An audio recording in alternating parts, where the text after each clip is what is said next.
My fear going into this offseason is that the free agency class sucks, and that is going to cause some players to potentially be overpaid, and it's players that I think the Oilers would obviously be very interested in bringing back. So I used AFP Analytics. Yeah. And I went and tacked on an overpay tax of $750,000 to each of these pending free agents' estimated deals on AFP, which are pretty good at nailing these things. So you guys are going to rank these 5 players 1 through 5. Blind rank. No, you don't have to blind rank. You can move pieces around if you want. Okay. I'll read you their cap hits or their projected cap hits plus the added on dollars. So it's basically like, which one of these players do you want back so bad that you'd be willing to overpay for them? Okay. Make sense? Got it. Okay. Player number 1 is Connor Ingram, whose inflated deal would be 2 by $3.6 million. 2 by 3. 3.6. And the other players, by the way, are going to be Dickinson, Murphy, Kapanen, and Henrique. Dickinson, who could very easily be like the number 2 or 3 best centerman on the market if Malkin resigns in Pittsburgh, he could get a lot. So his projected deal is 2 by 3.8. Third deal I have is Connor Murphy. His inflated guess is 2 by 4.3. Kapanen is 2 by 3.5. And Adam Henrique is 1 by 3. 3 million? 1 by 3 million. AFP had him at 2.3, and I'm inflating him to 3 because of the weak market. What the fuck? I actually don't think it's insane that a rebuilding team would look at Adam Henrique and be like, yeah, we'll give you a 1-year, $3 million deal to come play in our bottom 6. I think AFP Analytics is very good, but I Yeah. think sometimes on these lower end guys, it can be a bit swayed. Because if you look at Spencer Stasny on there, he's like 2 point something. He's like, why would anybody pay someone that much money? But he's ARB eligible. No, I understand all that, but like, that's more than Ty Emberson. Yeah, that's fair. You're right. I do think they're a little inflated on some of these lower end pieces. But anyways, so to run through all the numbers again for everybody, again, these are like the overpays for these guys, and would you go that far to match it? Ingram's 2 by 3.6, Murphy's 2 by 3.8, Murphy's 2 by 4.3, Kapanen's 2 by 3.5, and Henrique's 1 by 3. Liam, you want to flip over your board and give us your top 5 first? I did blind rank them too. Okay. So this is what And it I think is. you did pretty good. I did Dickinson 1, Murphy 2, Ingram 3, Kapanen 4, Henrique 5. I'll start from the bottom. That's just too much for Adam Henrique. Way too much. Way too much. If I was bringing back Adam Henrique, I'd be paying him league minimum $1 million. $900,000 at the most. Yeah. What was the Kapanen money again? Sorry, just so I can remember. 3.5. 5. We're basing Kapanen's money here. I think that is inflated off basically 6 good games in a row In the playoffs. in the playoffs. He was banged up this year, yeah. Yeah, I think the injuries will play a factor in it. That is a huge overpay, and I would not do that for Kapanen. But like the point I kind of wanted to get across with this is the whole like free agency line of like all it takes is one. Totally. Like let's say there's a rebuilding team out there, and there's a bunch like Columbus needs to spend, Anaheim needs to spend, Yeah. San Jose needs to spend. These teams got to get to the floor. If those teams are like looking at the Roslovics and the Marchments, and there's one of these 4 or 5 teams that have to get to the cap floor that's left without a dance partner, They'll pay 'em. They might just go to Kasperi Kapanen and be like, "Fuck it, 2 by 3.5, let's go." Yeah, I would agree. And you wouldn't match it if you were the Oilers. Definitely not. Okay. Ingram, I think these top 3 are guys I would look to bring back. To be Even at honest. those inflated Even at dollars? those prices. Just because the goal is, what are you really going to do if you don't have Ingram? Like, you kind of run a risk with Jari, which might not be the worst risk in the world. I think he should bounce back because how can it get worse? That's quite frankly my argument for it. And I don't think that money's really that bad on Ingram either. To be honest, what did you say, 3.6, 2 years. It's not bad Yeah. at all. Murphy, if you don't get Connor Murphy back, you're just looking to get Connor Murphy back. If you don't get Jason Dickinson back, you're just looking to get Jason Dickinson back. So I think those 2 guys, if I had to prioritize it, kind of rank them in categories, these 2 would be like, I need Dickinson and Murphy.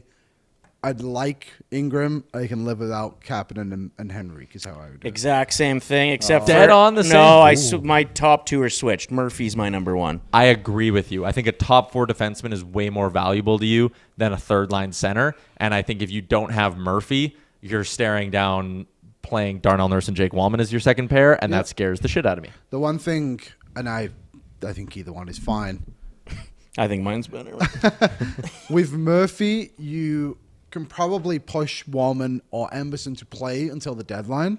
Yeah. And then just be like, hey, Regula, you're going to play again. Like, you're going to play. You're going to show us you can do it. Right. And then you're still going to go get one. They're probably going to get a defenseman at deadline no matter what. They always do. With the Dickinson one, it's like, I think the lineup would just be better to have Szymanski as your fourth line center to start the year and force him to push competition against Dickinson than just almost handing it to Szymanski. You know what I'm saying? Yep, that's fair. But I do think they'll get one of them back. I think it's probably more Murphy than Dickinson, to be honest. It feels like it would be easier to get a Dickinson-level player from elsewhere, though, than it would be a Murphy. That's why Murphy's one for me. It's just, if you don't get him, who do you... So I think that's a really good point, because if you're looking to just hit on a 3C for next year, I think it's way more likely that either one, like, I think Szymanski has a better shot at being a good 3C than Emberson does at being a 2RD. And I think if you were to shop around in the depths of free agency and the guys who are 1.5 to 2.5, you have a better chance of a $1.5 to $2.5 million centerman hitting as a 3C than you do as a scratch ticket D-man hitting as a guy who can play with Darnell Nurse, which is, as we saw, very difficult to do. Mm-hmm. So I think that's a good point. I think Murphy, if the dollars are within $1 million of whatever the market's inflating them to, I'm going Murphy all day. I think another thing too, though, with Murphy, what did you say his money was around for that? So AFP has him at 2 by 3.6, which I think would just be a bargain for the Oilers, especially at that term. Like, I'd go more. He's 33 years old now. I don't even know. Yeah, sure. I think he's 33. I'd go 4 or 5 years on Murphy. I'd have no problem giving him a little bit of term to keep that AAV in the threes. But if he's sitting there saying, I want short term, 2 by 4 point something, I'd do that. Yeah. The other thing, too, I would wonder about is, it might be easier to find that defenseman at the deadline than finding your third line center at the deadline. They've been looking for a third line center for as long as they've been looking for a goalie. But don't you also want to add another defenseman like that, even if you have Murphy? Like, he's the kind of guy at the deadline, then our defense is stacked. Yeah, no, I agree. I just think that finding a third line center is harder than finding a top 4 defenseman. You think so? Definitely. Oh, I disagree. No, I think will work. I think another thing with the Oilers is the structure of the Oilers makes it easier to find a 3C. Because if you're playing Connor and Leon separate, what would you prefer next year? We're really getting in the weeds on this. I like it. What would you prefer next year? Emberson is your 2C or Nuge is your 3? Or sorry, Emberson is your 2RD or Nuge is your 3C?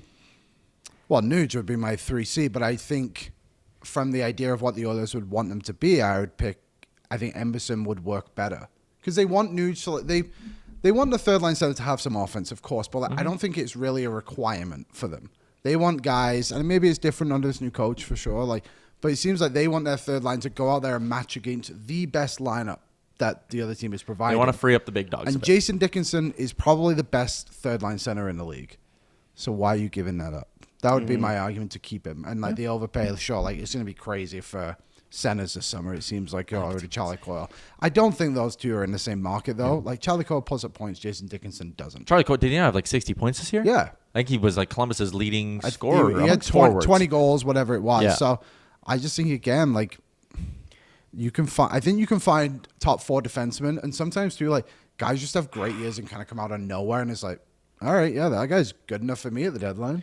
Yeah, you're probably not risking having Dickinson on the power play either. He likely wouldn't make it there. Whereas with Nuge is there, it does make it tough to roll out lines after a power play because you'd usually go to your 3, but Nuge was... Yeah. I mean, I think Nuge would be fine. Minute 50-second power play. They're out there a lot. The last point I'll make on this, because again, I think we're totally opposite on it. I'll trust a collection. If you go, okay, Dickinson's not in the plans, I'm going to sit there and go, all right, I got Freddie, I got Nuge, I have Quinn Hudson, Josh Szymanski, I'll bring back a Curtis Lazar.